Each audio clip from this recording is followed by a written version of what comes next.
오늘 원래 아버지 주일인데요. 저희 교회는 아버지 주일은 그냥 뭐 예배를 드리고 행사는 사실 야외 예배로 대체합니다. 그래서 지난 주일 야외 예배 드리기 때문에 오늘 아버지 주일은 지난 주일 드린 야외 예배로 퉁치도록 하겠습니다. 죄송합니다. 예배 퉁친다는 게 사실 좀 어색한데 그래도 다 알아들었으니까 괜찮고요. 그래서 오늘 설교도 아버지 주일에 초점을 맞추지 않고 우리가 계속해서 보던 사무엘상 그 말씀을 순서에 따라서 계속해서 보도록 하겠습니다.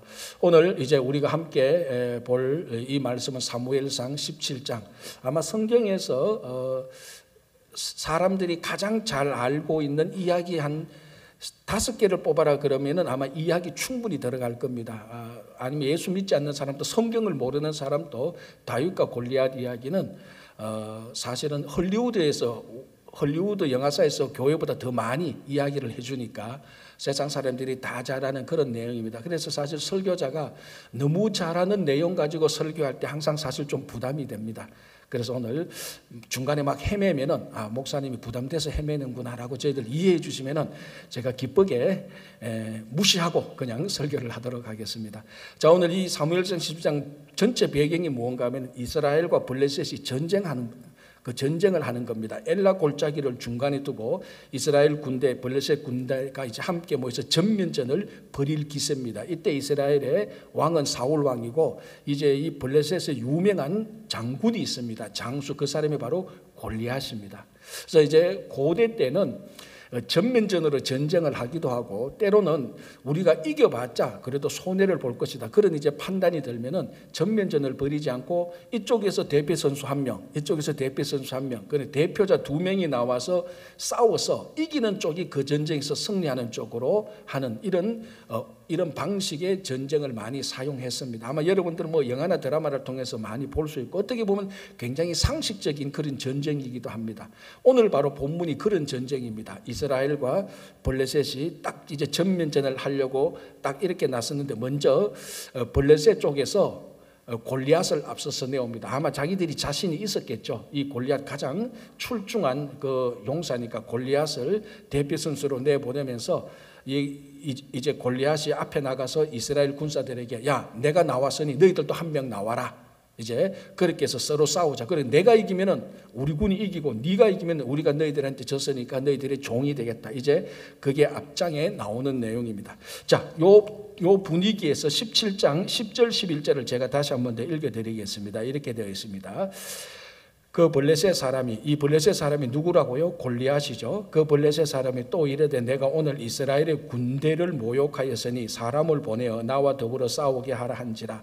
사울과 온 이스라엘이 블레셋 사람의 이 말을 듣고 놀라 크게 두려워하니라. 자, 이 골리앗이 나와서 이스라엘 군사들에게 야, 빨리 나와, 1명 나와, 이렇게 얘기합니다. 그러니까 안 나오거든요. 그래서 이 골리앗이 이스라엘 군사와 이스라엘 사람들을 심하게 모욕합니다. 왜? 자꾸 자극을 주는 거거든요. 자꾸 자극을 줘서 욕하고 모욕하면은 그쪽에서도 누구 하나가 우리말로 하면 열받아서 나올 거 아닙니까? 그걸 이제 의도했는데 아무도 안 나타나는 거예요. 왜 아무도 안 나타났죠? 오늘 본문 11절을 보면은 이 말을 듣고 놀라 크게 두려워하니라. 그러니까 사람들이 저 반대편에서 골리앗 나와서 보니까 기가 차거든요. 지금까지 저렇게 어마어마한 군사를 본 적이 없습니다. 자, 이 블레셋 군사 골리앗에 대해서 오늘 본문 4절에서 7절까지 이 사람의 모양 형태에 대해서 자세히 설명해 주는데 제가 다시 풀어서 설명을 해드릴게요. 이 사람의 키가 2m 90입니다. 1m 90이 아니에요. 2m 90. 거의 3m입니다. 9피트 10인치. 제가 많은 사람의 그 운전면허증을 보는데요. 아직까지 9피트 적힌 운전면허증을 본 적이 없어요. 그렇죠. 여러분 혹시 주변에 2m 90된 사람 본 적이 있습니까? 옛날에 농구선수, 중국의 큰 농구선수는 또 2m 20인가 30밖에 안 돼요. 2m 90이니까 아마 처음 본 사람들이 기겁을 했을 겁니다. 그 어마어마한 장고래. 자, 게다가 노투구를 썼죠. 머리에 이제 노투구를 쓰고 생선 비늘, 물고기 비늘과 같은 갑옷을 입었다고 말합니다. 그 갑옷의 무게가 오늘 여기 나왔는데 그걸 오늘날 무게로 달면 125파운드. 여러분 우리 권사님 집사님 처자 때 몸무게하고 똑같죠. 뭐 지금은 많이 다르지만은, 그죠? 125파운드, 그러니까 갑옷 무게가 125파운드예요. 그러니까 아마 우리 중고등부 학생들이 그거 입으면 무거워서 폭 자리에 앉을 겁니다. 그런 것을 입고 다리에는 노스로 된 각반을 찼습니다. 완전 무장한 겁니다. 상대방이 칼이나 창으로 찌를 틈이 없어요. 다 무장됐기 때문에. 게다가 이 들고 다니는 그러니까 골리앗의 전용 무기가 창이 있는데, 창날에 무게만 다뤄도 약 16파운드 정도 됩니다. 16파운드를 그냥 우리는 보통 사람은 그 남정네가 두 손으로 들어도 무거운 겁니다. 그게 골리앗 창에 그 날의 무게만 그렇다는 겁니다. 그러니까 그 창 자루는 또 무게가 얼마나 있을 겁니까? 그러니까 아마 최소한 봐도 골리앗의 창 무게면 한 20파운드는 좋게 됐을 겁니다. 최소한 20파운드 좋게 됐을 겁니다. 자, 그리고 이 무기가 철로 됐다고 말합니다. 여러분 뭐 상식적으로 그럼 창이 뭐 철로 됐지 이렇게 생각하는데 그렇게 생각하시면 안 됩니다. 이때는 청동기 말기 때입니다. 그래서 이스라엘 군사 쪽에 철로 된 무기를 가지고 있던 사람이 딱 2명이었습니다. 누구였겠죠? 사울과 요나단이었습니다. 왕자만 철로 된 무기를 가지고 있었지 이스라엘 군사는 다 청동기 무기예요. 그런데 이 골리앗 장군의 그 무기가 어마어마한 무기인데 재료가 철이에요. 자, 그리고 이제 그 당시에는 장군 옆에 장군의 무기가 많으니까 장군의 무기를 들어주는 부하 그러니까 비서 군사가 있습니다. 그런데 오늘 또 여기 보니까 그 비서 군사가 이 큰 창을 들고 있고 그러니까 비서 군사가 방패를 들고 왔다고 말합니다. 그러니까 이 옆에서 볼 때, 이 앞에서 볼 때는 뭐 옆에서 볼 때 보니까 어마어마한 군사입니다. 장수 중에 이런 장수도 본 적이 없습니다. 아마 삼국지로 따지면 장비나 관우, 상산의 조자룡 정도 될 겁니다. 아마 이 배틀채 같은 이 창은 우리 삼국지의 관우 운장이 가지고 있는 청명 언월도 그 정도 될 겁니다. 그러니까 이 이스라엘 군사들이 골리앗을 보니까 기가 차지 않거든. 저런 군사하고 누가 싸워서 이기겠느냐. 저 앞에 나가면 진짜 메뚜기처럼 죽을 수밖에 없는 겁니다. 어마어마한 풍채, 외모가 있습니다. 그러니까 이스라엘 군사가 전체적으로 모욕을 당해도 욕을 당해도 나가서 싸울 마음이 안 생기는 겁니다. 두려움과 겁이 있기 때문에. 자, 우리가 2주 전인가요? 선지자 사무엘이 사울의 왕 후임자로 다윗을 선택하러 갈 때 사무엘이 이새의 그 집안에서 첫째 아들, 둘째 아들 볼 때 엘리압의 외모를 보고 사무엘이 완전히 반했지 않습니까? 그래서 여기 왕감이 있다. 기름 부으려고 했을 때 하나님께서 멈추게 하고 뭐라고 말씀하셨습니까? 사람은 외모를 보거니와 나 여호와는 중심을 본다라고 말을 했습니다. 지금 바로 그 모습이, 그 포맷이 여기 그대로 나타나는 겁니다. 이스라엘 군사들이 골리앗이 뭘 보고 기겁하고 뭘 보고 겁냅니까? 골리앗의 외모를 본 겁니다. 외모를 본 겁니다. 외모를 보니까 출중하잖아요. 그런 군인은 2m 90대는 고대인들 가운데서도 2m 90대는 그런 거인은요 흔치 않습니다. 기록에 보면은 흔치 않아요. 그러니까 이스라엘 백성들이 그 외모를 보고 그 외관을 보고 출중한 모습에 기가 질려서 못 나갔던 것입니다. 자, 그러면은 진짜로 이 골리앗이 외모만큼 출중했던 장군이었을까요? 진짜 뛰어난 장군이었을까요? 물론 다윗에게 졌기 때문에 아니에요. 쉽게 말할 수 있는 게 아닙니다. 진짜로 그 외모를 보면은 와, 기가 찹니다. 자, 이 골리앗에 대해서 잘 분석해 놓은 사람이 있는데 지금도 아주 다이나믹하게 활동하고 있는 세계적인 경영 사상가 말콤 글래드웰이라는 사람이 있는데 그 사람이 다윗과 골리앗이라는 책을 썼는데 물론 그것은 다윗과 골리앗을 신앙적인 관점에서 본 건 아닙니다. 어떤 경영, 리더십, 자기개발 관점에서 본 건데요. 그 책의 서문에 그 책의 첫 번째 머릿말에 바로 오늘 사무엘상 17장에서 다윗과 골리앗의 싸움을 다루고 있습니다. 다루고 있는데 그 골리앗에 대해서 아주 특별하게 골리앗을 대해서 잘 분석하고 있는데요. 이 말콤 글래드웰이 의학 전문가의 자문을 받아서 사무엘상 17장에 나오는 골리앗이 어떤 사람인가 분석을 했습니다. 그래서 자세하게 말할 건 아니지만 그 사람 그래서 분석해 본 결과가 어떻게 나오는가 하면은 뇌하수체 악성 종양에 의한 말단 비대증 환자가 거의 틀림이 없을 것이라는 결론을 내렸습니다. 여러분, 말단 비대증 환자를요, 쉽게 말하면 거인병입니다. 여러분 얘기 들어보셨죠? 키가 너무너무 큰 거인은요, 그게 사실은 계속해서 세포 분열에서 성장이 계속해서 일어나는 겁니다. 어느 정도 되면 멈추어야 되는데 계속해서 성장이 세포 분열이 일어나서 성장하니까 그게 바로 말단 비대증을 겪고 있는 환자의 모습입니다. 자, 이런 사람들은 그래서 오늘 그 말콤 글래드웰이 의학 전문가의 그 좌문을 빌어서 이 사무엘상 17장을 자세히 분석하면서 골리앗은 말단 비대증에 걸린 즉 거인병에 대한 환자와 같다. 그래서 이 본문에서 그 증거를 찾아냅니다. 첫 번째는 키가 엄청나게 컸던 거고요. 2m 90 거의 3m고 두 번째는 이 사무엘상 17장 여러분 한 번 더 읽어보면은 골리앗의 행동이 굉장히 둔합니다. 물론 다윗은 굉장히 민첩하지만 그럼에도 불구하고 물론 육중한 체구가 있고 그 무거운 갑옷을 입었기 때문에 그렇기도 하지만 근본적으로 말단 비대증에 걸린 환자처럼 행동이 천천히 이렇게 움직이는 이런 뉘앙스를 느낄 수 있고요. 가장 결정적인 중요한 것은 말단 비대증에 걸리면 반드시 합병적으로 생기는 게 뭐냐면은 시력이 굉장히 나빠진다는 겁니다. 그런데 사무엘상 17장을 보면은 골리앗이 시력이 나쁘다는 것을 알 수가 없습니다. 그런데 의학 전문가들이 자세히 분석해 보니까 이 골리앗의 시력이 굉장히 나쁘다는 것을 알아냈습니다. 자, 첫 번째 볼까요? 이 사무엘상 17장을 보면은 골리앗이 다윗에게 싸우는데 자꾸 내게로 오라고 말합니다. 왜? 시력이 나쁘니까 멀리 떨어 있으면 싸우기 불편하니까 자꾸 오라 그러고 이 골리앗도 자꾸 한 걸음 한 걸음씩 계속해서 다윗 쪽으로 나갑니다. 왜? 가장 가까이서 싸우려고. 그래야 잘 보이거든요. 왜? 자기들 시력이 나쁘니까. 자, 그리고 이 오늘 17장을 보면은 골리앗의 방패와 창을 든 그 비서 군사가 있다고 말했습니다. 그런데 이 비서 군사가 옆에서 같이 오는 것이 아니고 비서 군사가 골리앗 앞에 서서 골리앗을 안내하는 그런 모습이 나타납니다. 자, 7절을 한번 보시기 바랍니다. 7절.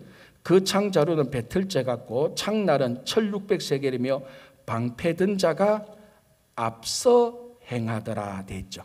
자, 41절 보시기 바랍니다. 블레셋 사람이 방패 든 사람을 앞세우고, 물론 방패를 들었기 때문에 앞설 수 있지만 방패 든 자가 옆으로 설 수도 있고 뒤에서도 막아 설 수 있습니다.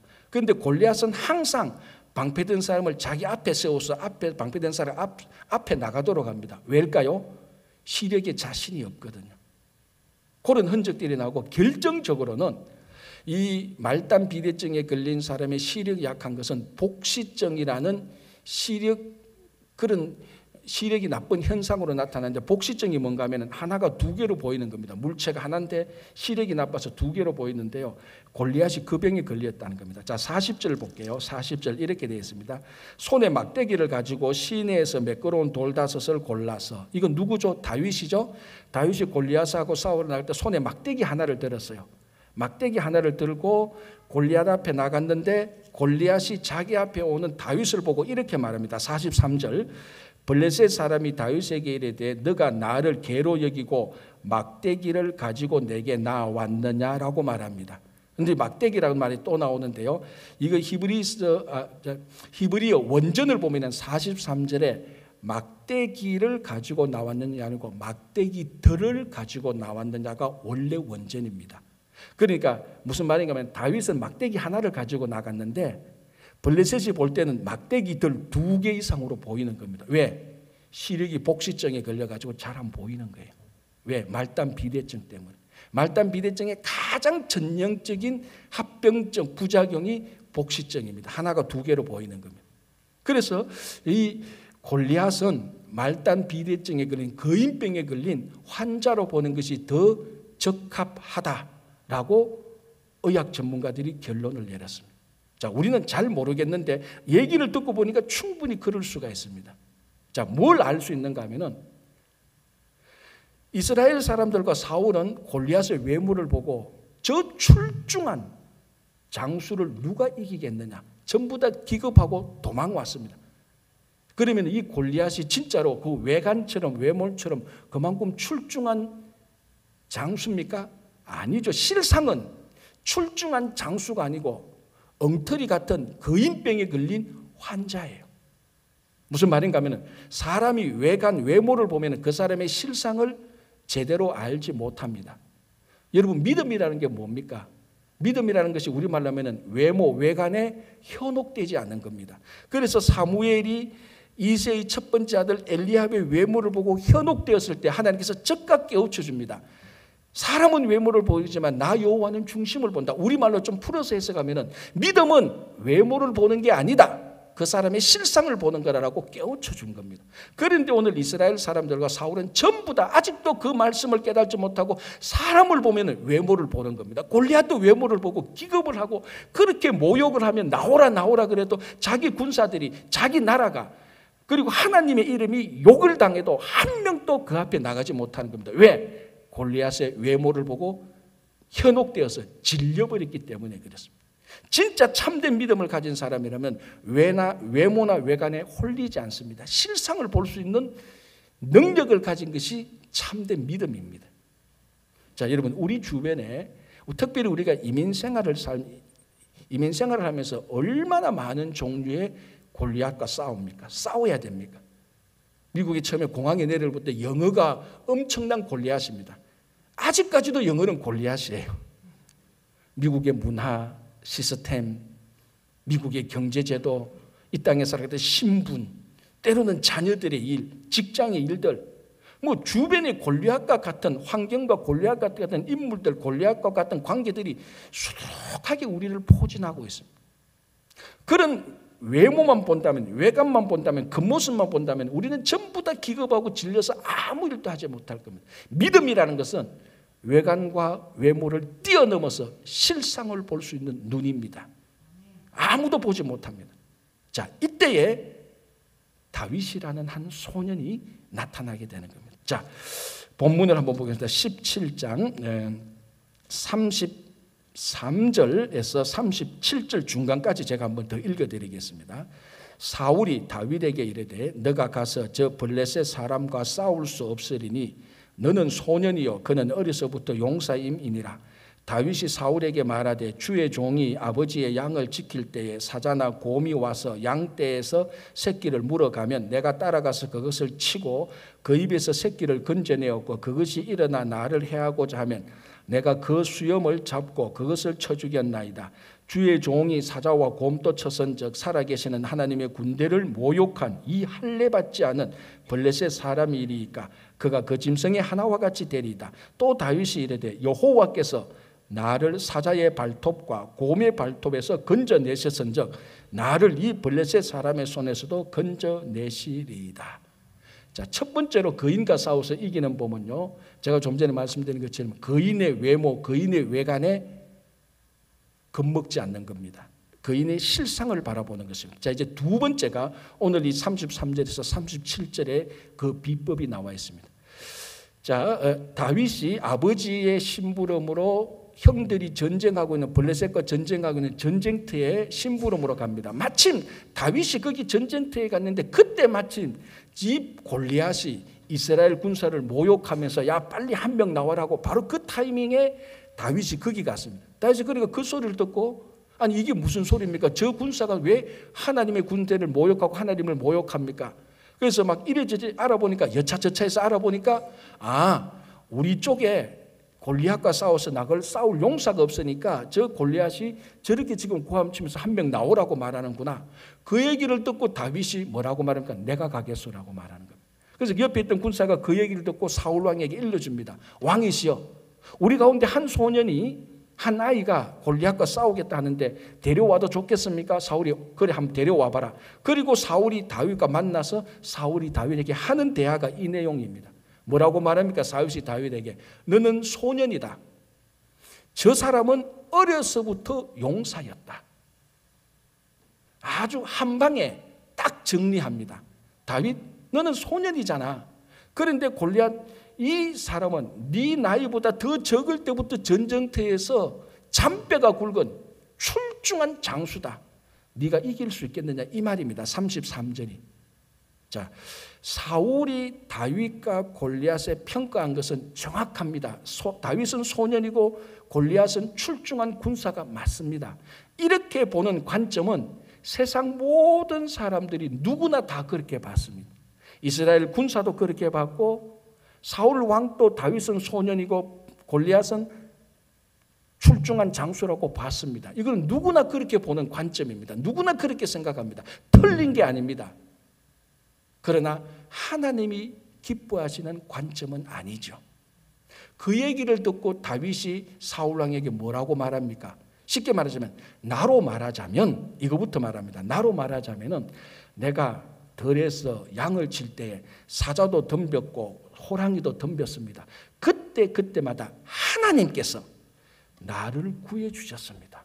오늘 또 그 하나님께서 나를 구해 주신 것처럼 저 짐승 같은 골리앗의 손에서도 나를 건져줄 것입니다. 이게 첫 번째 자기에 대해서 말하는 것이고요. 두 번째 골리앗에 대해서 뭐라고 말합니까? 이렇게 말합니다. 36절에 살아계시는 하나님의 군대를 모욕한 이 할례받지 않는 블레셋 사람이라고 말합니다. 사울은 골리앗을 어떻게 봤습니까? 어려서부터 타고난 용사였다. 좀 더 의미를 붙이자면 저 기고를 봐라. 어마어마한 군사 아니냐. 그렇게 봤는데 다윗은 어떻게 봅니까? 살아계시는 하나님의 이름을 모욕한 할례받지 않는 블레셋 사람으로 본 겁니다. 자, 사울이 다윗과 블레셋을 보는 관점과 다윗이 자기와 블레셋을 보는 관점을 보십시오. 얼마나 판이하게 다릅니까? 지금 다윗이 이 말을 하기 전까지 이 사울의 진영에서 한 명도 블레셋을 하나님의 이름을 모독하는, 하나님의 이름을 욕보이는 할례받지 않는 블레셋 사람이라고 골리앗을 생각한 사람이 한 명도 없었습니다. 다 세상 사람들이 생각하는 것처럼, 일반 사람들이 생각하는 것처럼 우리가 이길 수 없는 출중한 장수로만 생각했지, 유일하게 다윗이 나타나서 하나님의 관점에서 골리앗을 보니까 저거야말로 하나님을 모욕하는 할례받지 않는 이방인 중에 이방인, 당장 하나님 앞에서 징계받아야 될 블레셋 사람에 불과한 겁니다. 자, 여기서 우리가 다윗의 위대한 점이 뭡니까? 관점이 확실하게 다르다는 것입니다. 사울의 관점은 일반 사람들의 관점 그대로입니다. 다윗은 소년이요, 블레셋은 출중한 장군이요. 다윗은 관점이 다릅니다. 나는 하나님이 구원한 사람이고 저 블레셋 사람은 저 골리앗은 하나님으로부터 징계받아야 될 사람입니다. 다윗의 관점은 하나님 중심의 특별한 관점이 나타납니다. 하나님 중심으로 사람을 보고 하나님 중심으로 관계를 보고 사건을 보고 사물을 보니까 세상 사람들이 보는 거하고 판이하게 다릅니다. 자, 다윗이 자기를 보고 블레셋을 볼 때 이 다윗의 하나님 중심의 관점에 블레셋을 두려워하고 겁내는 마음이 있습니까? 하나도 없죠. 당장이라도 쳐들어가서 하나님을 모욕하는 할례받지 않는 이 블레셋 골리앗을 쳐 죽일 기세입니다. 그런데 다른 군사들은 그렇게 모욕을 받고도 꼼짝 못합니다. 왜요? 관점이 다르니까. 블레셋을 보는 골리앗을 보는 관점이 판이하게 다른 겁니다. 다윗은 철저히 하나님 중심으로 보니까 이거는, 이 골리앗은 우리가 겁낼 것이 아니고 하나님의 이름으로 처단해야 될 할례받지 않는 하나님을 모독하는 사람에 불과한 것입니다. 거인을 싸워서 이기는 방법 두 번째, 하나님 중심의 관점을 가지면 됩니다. 하나도 두렵지 않습니다. 여러분, 그 르네상스 3대 천재가 있습니다. 자, 레오나르도 다빈치, 라파엘로, 또 한 사람 누구죠? 미켈란젤로. 아주 유식한, 아주 훌륭하신 분들이 많습니다. 저는 일부러 공부하고 왔는데, 외화가 왔는데 여러분들은 물으니까 탁 나오네요. 자, 이제 그림이나 건축은 레오나르도 다빈치가 세계 최고였습니다. 그죠? 그러나 레오나르도 다빈치가 라파엘로가 미켈란젤로보다 이기지 못한 게 조각입니다. 조각은 아마 미켈란젤로가 세계 최고가 아닐까라는 그런 생각이 드는데, 이 미켈란젤로가 조각한 작품 가운데 최고의 작품의 제목은 피에타입니다. 그죠? 그 피에타를 미켈란젤로가 24살에 조각을 했습니다. 자, 방송실 한번 올려주시래. 우리 한번 보십니다. 자, 저게 피에타입니다. 어디서 다 봤죠? 저게 아마 제가 볼 때는 최고의 조각이 아닐까. 저걸 미켈란젤로가 24살 때 조각을 했습니다. 자, 저게 뭡니까? 성모 마리아가 십자가에 달렸다가 십자가에서 내려진 예수 그리스도 자기 아들을 안고 비통해하는 모습입니다. 저거보다 더 잘 조각된 모습은 없는데, 여러분 혹시나 요거 맞춰서 그 댁에 가셔서 인터넷으로 구글 선생한테 한번 물어보십시오. 피에타 딱 치면요, 조각이 세밀하게 한번 보십시오. 24살짜리가 저것을 조각할 수 있는 건 사람의 손씨가 아닙니다. 자, 저렇게 조각을 해놓으니까 이제 시기하고 질투하는 사람들이 나오죠. 이제 흠을 찾으려니까, 작품에서는 흠을 찾을 수가 없습니다. 완벽한 작품이니까. 그래서 어디서 흠을 찾는가 하면은, 마리아가 너무 젊다. 정말 맞아요. 너무 젊어요. 자, 예수님께서 십자가에 달려 돌아가실 때면 예수님 나이가 30대 초반인데, 보통 우리가 33세라고 보잖아요. 그러면 마리아는 최소한 40대 중반이나 후반은 돼야 됩니다. 그런데 여러분, 자, 마리아의 얼굴을 보십시오. 30대 초반 똑같습니다. 예수님을 낳을 때나 지금 얼굴이나 사실 마리아의 얼굴을 그 젊음은 똑같이 보이는 거예요. 마리아가 너무 젊다. 두 번째는, 이렇게 첫눈에 딱 보는 순간에 주인공은 마리아가 더 주인공 같지 않냐? 자, 저 조각의 분량을 한번 보십시오 바랍니다. 무릎에 있는 예수님의 조각 분량이 많습니까? 마리아의 조각 분량이 많습니까? 마리아의 조각 분량이 더 많아요. 위하고 밑에 치마 부분하고 크게 전부 다 마리아예요. 그러니까 저 조각품을 볼 때 주인공의 조각 분량보다, 예수님의 조각 분량보다 마리아의 조각 분량이 더 많은 거예요. 마리아가 더 큰 거예요. 그러니까 왜 마리아가 더 크냐? 그리고 저 조각품의 주인공은 예수가 아니고 마리아다. 이제 이렇게 비난을 하는 겁니다. 충분히 그래요. 그 이야기를 들었던 이 미켈란젤로가 이렇게 대답했습니다. 이 조각은 하나님께 바쳐진 작품이다. 인간의 시점으로 평가하지 말라 그랬습니다.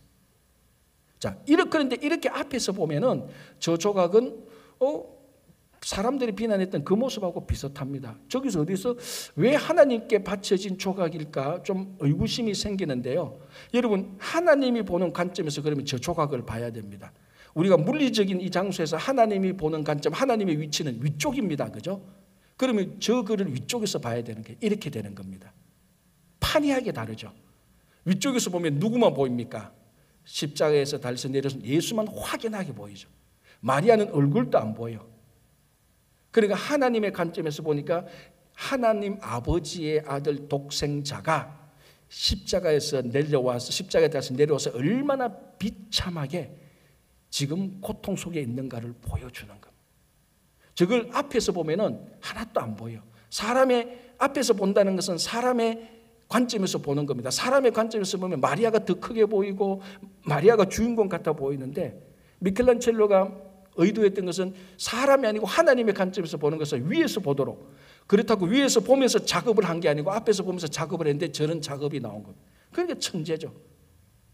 무슨 말인가 하면, 똑같은 조각을 앞에서 볼 때하고 사람이 관점에서 볼 때하고 위에서 하나님의 관점에서 볼 때 저렇게 판이하게 차이가 나는 겁니다.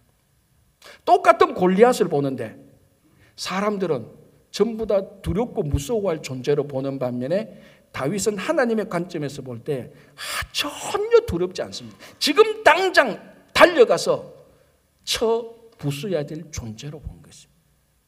사람들이 볼 때는 다윗, 저 어린 소년이라고 말했지만, 다윗이 하나님의 관점으로 자기를 볼 때는 나를 사자와 곰의 발톱에서 하나님께서 나를 건져주셨다고 말합니다.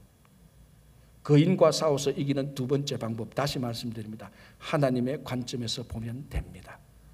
여러분, 우리 주변에 얼마나 많은 골리앗과 같은 것들이 있습니까? 다시 말씀드리죠. 어떤 사건들, 내가 이길 수 없는, 도저히 이길 수 없는 사건들, 어떤 사람들, 어떤 형편들, 이 모든 것을 하나님의 관점에서 볼 때 완전히 새롭게 보일 것입니다. 완전히 다르게 볼 것입니다. 하나님의 관점에서 우리가 본다면 하나님은 반드시 우리를 구원하기 위한 하나님의 뜻과 섭리를 발견할 수 있을 것입니다. 자, 이제 마지막으로 한번 보겠습니다. 거인이 어떻게 쓰러지는가 한번 보겠습니다. 47절에서 49절 보겠습니다. 또 여호와의 구원하심이 칼과 창에 있지 아니함을 이 무리에게 알게 하리라. 전쟁은 여호와께 속한 것인즉 그가 너희를 우리 손에 넘기시리라. 블레셋 사람이 일어나 다윗에게로 마주 가까이 올 때에 다윗이 블레셋 사람을 향하여 빨리 달리며 손을 주머니에 넣어 돌을 가지고 물매로 던져 블레셋 사람의 이마를 치며 돌이 그의 이마에 박히니 땅에 엎드러지니라. 옛날에 이 말씀 가지고 부흥회 할 때 권사님은 아멘 했고 주일학교 아들은 박수를 치고 막 그랬습니다. 오늘은 아멘도 아무나 안 하고 아무도 박수도 안 치고 아니 뭐 그냥 좀 분위기 띄워보려고 제가 그런데 사실 박수 쳐도 되는 거예요. 생각해 보십시오. 3m 되는 거인을 소년이 한 방에 보내자니 두 번 싸우지도 않아요. 어떻게 거인이 그렇게 쓰러지면 어떻게 합니까? 돌로 던져서 맞춥니다. 자, 고대의 군사는 세 군사로 나눴습니다. 첫 번째는 보병, 두 번째는 기병, 세 번째는 발사병. 발사병을 다른 말로 투석병. 보병은 뭡니까? 그냥 육군이죠. 기병은 뭡니까? 말 타는 군사입니다. 발사병은 중세로 따지면 대포소는, 고대 때면은 돌 던지는 병사입니다. 그래서 보병, 기병, 투석병이 서로 엇갈리면서 전략을 잘 세우면 이기는 것입니다. 보병을 이기는 군대는 그 투석병입니다. 투석병은 기병은 못 이겨요. 왜? 기병은 말을 타고 하도 빨리 움직이기 때문에 이 돌로 던져서 맞추기가 굉장히 어려워요. 근데 보병은 그렇게 말탄 기병처럼 빠르지 않으니까 이 투석병이 쉽게 맞춰서 이깁니다. 그래서 이 보병하고 투석병하고 싸우면 항상 투석병이 이겨요. 자, 오늘 골리앗은 전형적인 보병, 그렇죠. 왜? 노투구를 차고 갑옷을 입고 각반을 차고 방패와 창이 있습니다. 그래서 이 전형적인 보병인 골리앗이 다윗과 같이 백병전을 하자, 군대용 백병전을 마주 싸우자고 말합니다. 나도 보병이고 너도 보병으로 와라, 싸우자라고 말합니다. 그런데 다윗은 never, 난 보병이 아니야, 난 투석병이야. 그래서 보병이 아닌, 보병 형태로 아닌 자기가 목자일 때 자기가 사자와 곰을 물리쳤던 그 방식, 여러분 한번 생각해 보십시오. 다윗이 목자였을 때, 목동이었을 때 사자와 곰을 레슬링에서 이겼겠어요? 실험을 해서 이겼겠어요? 천만의 말씀. 멀리져서 돌을 던져서 쫓아내거나 돌로 이마에 맞춰서 죽이거나 쓰러뜨리거나 했을 겁니다. 다윗이 목자였을 때 사자와 곰의 발톱에서 살아남은 하나님의 구원의 방법은 다윗이 돌을 던지는 투석병으로서 역할을 했기 때문에 가능했던 겁니다. 그래서 다윗은 전형적인 투석병이에요. 그러니까 이렇게 이런 군사적인 전략만 봐도 다윗은 골리앗을 이기도록 되어 있습니다. 하나님께서 미리 준비시킨 겁니다. 그래서 다윗은 하나님이 준비시킨 방법으로, 하나님의 방법으로, 하나님의 무기로 골리앗을 쓰러뜨린 것입니다. 그런데 오늘 요 앞에 본문을 보면요, 38절 39절을 보면요, 사울이 다윗을 어떻게 무장시킵니까? 다윗이 전쟁하러 나간다니까 사울이 어떻게 합니까? 자기가 입던 노투구, 갑옷, 각반, 창칼 다 다윗에게 입혀봅니다. 이게 얼마나 어리석은 일입니까? 다윗은 투석병이고 보병인 골리앗을 이기려면은 똑같은 보병이 나가서는 절대로 이기지 못합니다. 사울은 자기 방법대로, 자기 생각대로 좋은 보병의 폼을 맞추어서 골리앗하고 싸워서 보내려고 했는데 이것만큼 세상적인 방법, 이것만큼 인간적인 방법이 없습니다. 그래서 다윗에게 갑옷을 입히고 창 쥐어보고 노트북 해보니까 다윗이 한번 움직여보니까 익숙치 않은 겁니다. 왜? 하나님의 방법이 아니잖아요. 다윗이 목자일 때 그렇게 하나님으로 훈련받은 다윗이 아닙니다. 그런데 이 어리석은 사울은, 골리앗의 외모만 보는 이 어리석은 사울은 다윗을, 하나님의 방법으로 훈련된 다윗을 자기 방법으로 싸움을 시키려고 갑옷을 입히고 창을 쥐어주었던 것입니다. 전쟁은 여호와께 속한 것이기 때문에 전쟁은 하나님의 방법과 하나님의 무기로 싸워서 이기는 것입니다. 가장 어리석은 사울이 하나님의 방법이 아닌 하나님의 방법으로 잘 훈련된 다윗을 자기 방법으로, 자기 옷으로, 자기 생각으로, 자기 방법으로 다윗을 맞추어서 전쟁에 내보냈습니다. 그렇게 나갔다면 다윗은 꼼짝없이 벌레 죽듯이 죽었을 것입니다. 세 번째, 거인과 싸워서 이기는 방법, 하나님의 방법과 하나님의 무기로 싸우면 됩니다. 무기가 세상으로 볼 때는 형편없죠. 여러분, 그 돌 5개 가지고 나갔잖아요. 골리앗의 무기가 뭡니까? 철제 무기에다가 날카로운 그 무게만 해도, 칼날 무게만 해도 16파운드나 되는, 그리고 부하 비서들이 있어서, 비서 군사들이 있어서 방패로 다 막아줍니다. 백병전을에서는 다윗은 절대로 이길 수 없지만 하나님의 방법은 따로 있었습니다. 투석병을 통하여서, 투석하는 방법을 통해서 돌을 던져서 쓰러뜨리는 겁니다. 우리가 이 세상에 수없이 많은 골리앗과 싸워야 되고 수없이 많은 악들과 싸워야 되는데, 세상적인 방법이 좋고 세상적인 무기가 아무리 좋아도 하나님의 무기와 하나님의 방법이 아니면은, 그것이 비록 세상적으로는 어리석고 어수룩하게 보이지만 그 방법, 그 무기만이 골리앗을 이길 수 있는 것입니다.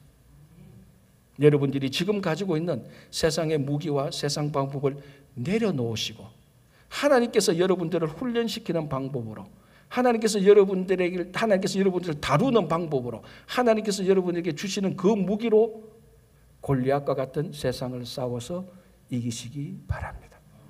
그래서 거인을 싸워서 이기는 방법, 첫 번째, 거인의 외모를 보지 마십시오. 거인의 외모는 실상이 아닙니다.